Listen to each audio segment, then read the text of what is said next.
Hi, and welcome to this FabFIlter Pro-L limiting tutorial. Pro-L is a brick wall limiter suitable for professional mastering as well as single-channel limiting. While it uses very sophisticated program-dependent algorithms behind the scenes, the basic concept behind a brick wall limiter is actually very simple.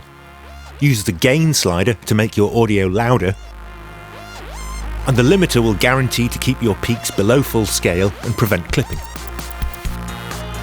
Most of Pro-L's interface is devoted to a scrolling graph showing input levels in grey and output levels in blue. Gain reduction is displayed in red at the top, and we also have a white line to indicate RMS levels, which give a better idea of how loud your audio will actually sound than the blue peak levels. Over to the right we have more conventional metering, with stereo peak and RMS levels displayed together on one meter, and gain reduction on the other. The readout displays above them show the highest peak and the maximum gain reduction respectively, and clicking a readout will reset it. The output level setting at the bottom right allows you to leave a little bit of headroom. Click this to show a knob, or double-click to type in values directly.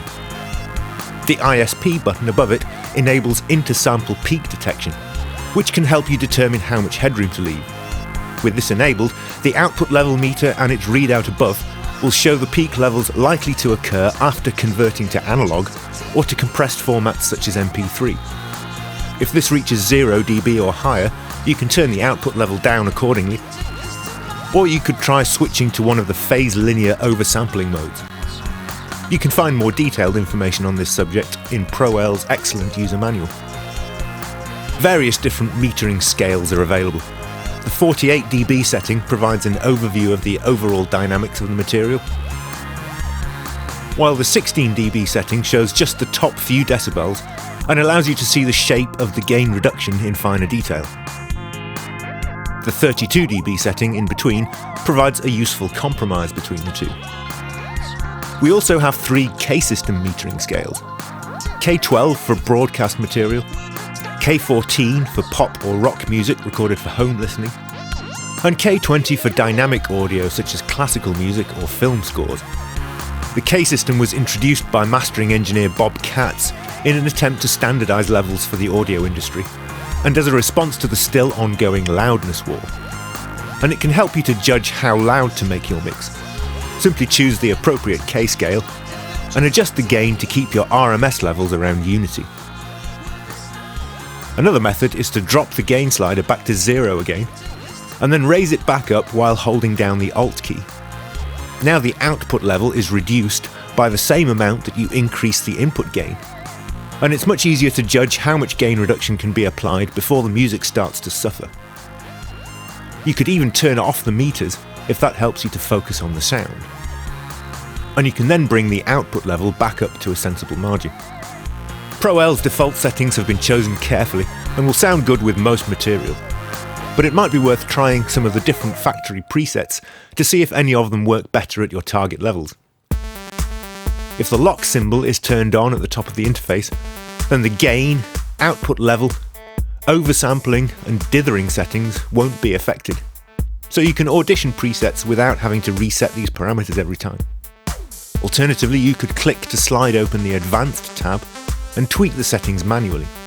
The first of these provides a choice between 4 different limiting styles, each of which uses a different algorithm, so you should think of these as 4 totally different limiters.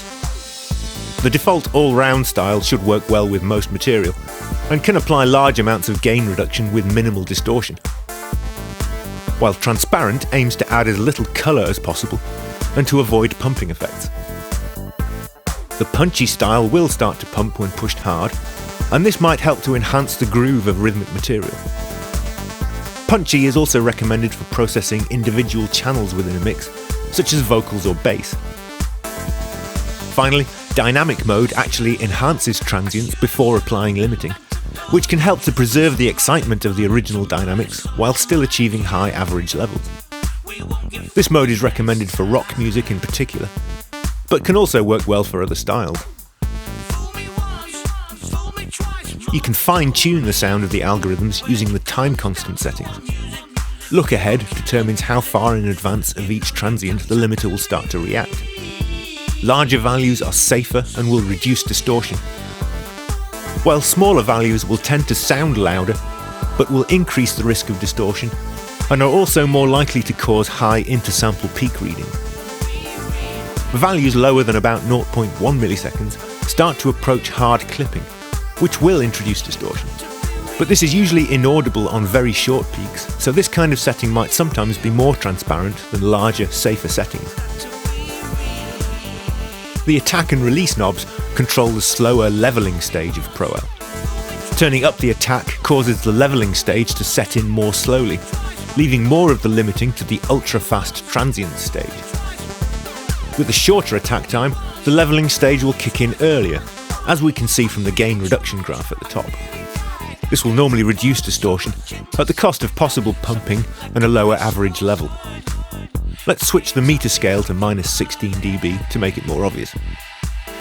The release time controls how quickly the leveling stage recovers after each peak. Lower release times will result in higher average levels, while slower settings will reduce pumping and distortion at the expense of less apparent volume. It's worth remembering that this works in conjunction with the attack time, so the longer the attack time you dial in, the less of an effect the release setting will have. By definition, faster and more aggressive limiter settings will result in very fast gain changes being applied to the audio signal, which in turn will introduce aliasing artifacts. The oversampling options will significantly reduce aliasing distortion, as well as reducing intersample peak levels. The last two knobs in the advanced section both control the stereo linking used for the left and right channels, and provide independent control over the linking for the transient stage and for the release stage. Stereo compressors or limiters usually apply the same gain reduction to both channels to avoid changing the stereo imaging at all, so the default setting uses 100% linking for the release stage. However, very short peaks can usually be safely ducked in just one channel without causing any audible shifts in the stereo image, so lower settings often work better for the transient stage. And if your goal is maximum loudness, you may decide that small shifts in stereo imaging are not a problem, in which case you can turn down the release linking as well and maximise each channel individually. Limiter settings can be saved using the Save As command in the Presets menu. And if you go to Options and pick Save As Default, your current limiter and metering settings will become the default settings for each new instance of Pro-L. Finally, we have dithering and noise shaping options at the bottom. I've left these until last because these should always be applied as the final step in your mastering chain before reducing the bit depth. Usually this would be when exporting 16-bit audio for a CD, in which case you should select the 16-bit option. Dithering involves adding tiny amounts of noise to the signal in order to reduce the quantization errors in the lowest couple of bits. The level of the dither noise is critical, so ideally you should use a post-master fader insert slot for Pro-L if your DAW provides them. Otherwise, you should make sure your master fader is set to unity, and you should make sure your DAW's built-in dither is turned off, as adding dither noise twice will just uselessly raise your noise floor. Noise shaping allows the dither noise itself to be filtered to move the energy away from the areas at which human hearing is most sensitive. Of course, it is important to keep this in context. With most pop or rock music, the level of the dither noise will be way below the threshold of hearing, so every other decision you make during the production process is likely to matter more than your choice of dithering and noise shaping options. These are more likely to be significant when dealing with very dynamic material such as a symphony orchestra. That's all I have time for in this video, but as usual you can open the manual via the Help menu at the top. And if you enable the interactive help hints, you can hover your mouse cursor over any control to get a pop-up description. Thanks for watching.